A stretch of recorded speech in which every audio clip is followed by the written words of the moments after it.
What is going on, guys? It is Wrestlelamia here, back with another video. A Clash at the Castle is over, but there's already trouble brewing as Drew McIntyre seeks revenge on Solo Sikoa and Braun Strowman comes to Smackdown.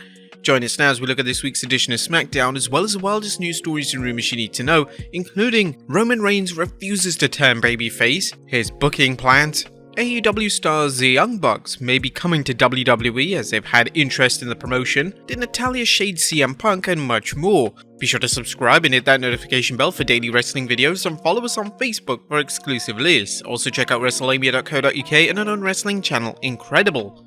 Now, as always, we don't recap the show, but just look at the good, the bad, and the downright ugly. As always, we start off with the good is number 1, a banger brawl. The Brawling Brutes vs Imperium is one of those feuds that's so good a promoter would have to work hard to ruin it. So far, it's evident that WWE knows what a gem it has on their hands, and it's letting these 6 men do what they do best, tear the house down with a mix of brawling and technical wrestling. Sheamus and Gunther's Clash at the Castle match earned 5 stars from Dave Meltzer, something which we omitted from the news, but obviously we had up on our website. And whilst this 6-man tag wasn't going to repeat that, it was certainly a wild one that lasted nearly 20 minutes. Even better, the WWE wasn't afraid to book a winner. That doesn't mean this potential feud is over by any stretch of the imagination, and fans will likely see this lead into something big at Extreme Rules. Number 2, adding intrigue to Rousey vs Morgan. On paper, Liv Morgan's women's title reign is living, no pun intended, on borrowed time, as Morgan faces Ronda Rousey for a third and likely final match. Although Morgan was able to incorporate some newly developed submission holds in her surprise win against Shayna Baszler, it's highly unlikely she can do the same against Rowdy Ronda. Further adding to Morgan's problems is Rousey's apparent efforts to use Baszler as a stalking horse, telling Baszler that revenge is better than winning. This adds intrigue to the Morgan vs Rousey rematch, not only because Morgan has to deal with a potential attack from Baszler and or Rousey, but because it also opens the door for a Rousey vs Baszler feud should Shayna decide not to play the stooge for Ronda. Number 3, salvaging the show. A last night's main event helped salvage an otherwise forgettable Smackdown, as McIntyre vs Solo Sikoa match featured plenty of extracurricular shenanigans from the Usos and the Street Profits as the Babyfaces worked to offset Jay and Jimmy interfering in their youngest brother's bout. Unfortunately, no one was there to stop Karrion Kross, who attacked the Scottish Warrior, apparently beginning a feud that will draw Drew away from the bloodline in a new program. A DQ finish in a main event is usually disgraceful, but last night it was fine, as the WWE didn't want Solo Sikoa losing his debut match, and it certainly didn't want Drew McIntyre losing another match after Clash at the Castle.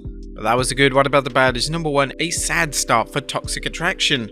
Why did the WWE book Toxic Attraction to lose in their second match on the main roster? While the WWE obviously didn't want to use Nikki Ash and Doudrop as a tag team champions opponents again, why not have them face one of the women's tag team tournament teams that they haven't faced before? Not only did Toxic Attraction lose, but they lost the match in just 5 minutes, hardly the type of loss that makes a team look good in defeat.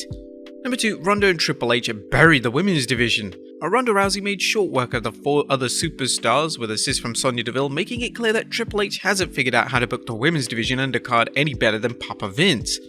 Although Helmsley is giving the women more time, he hasn't developed any undercard women into stars. Wrestling fans know that Rousey is a top tier competitor, and there was no reason to sacrifice 4 superstars to remind them. Number 3, booking Braun on autopilot. So far, the WWE hasn't put much effort into Braun Strowman's return, putting the Monster Among Men into a familiar situation, beating up tag teams and causing chaos wherever he goes. While no one is expecting 30-minute mat classics from Strowman, we had a bad feeling that the biggest reason the WWE brought him back was to find another opponent of the month for Roman before WrestleMania. What Strowman does after that will probably be the same, as most of Roman's victims are bouncing around the undercard doing a whole lot of nothing. And a lousy follow-up episode. The Smackdown didn't seem like a follow-up to Clash at the Castle, instead it seemed like another episode of Smackdown, which, judging from the last few weeks, is nothing worth tuning in for.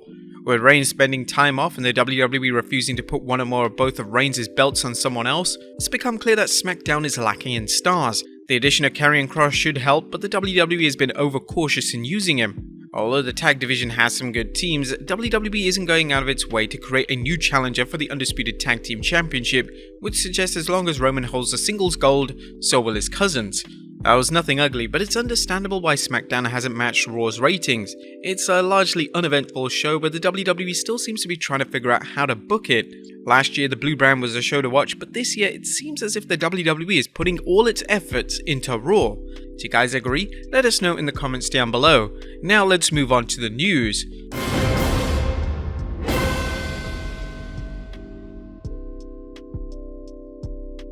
At top of the news today are two huge rumors concerning Roman Reigns.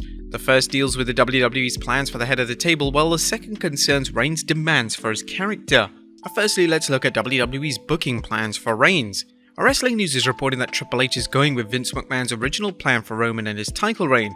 Here's what Paul Davis had to report, saying, Wrestling News.co was told by someone familiar with the creative process that nothing has changed and there are still no plans for him to lose the title this year, and when Reigns turned heel in 2020, the plan at the time was for him to be the champion when he eventually wrestled The Rock, and Vince McMahon wanted Reigns to retain the title, and the idea was, and still is, for Reigns to become a top babyface. The babyface turn may or may not happen, as we look at that more in our next story, but it seems as if the WWE wants Reigns to walk into WrestleMania 39 as champion. The details on the match are not locked in, but the belief is that if plans stay the same, Reigns would beat The Rock and then lose the title sometime after Mania. Obviously, keeping the belt on Reigns into WrestleMania could lead to some repetitive matches and fans may get bored with Roman as champion. However, if the Wrestling News story is accurate, Triple H, like Vince McMahon, seems to think he knows what's best for business. Next up, Roman refuses to turn babyface.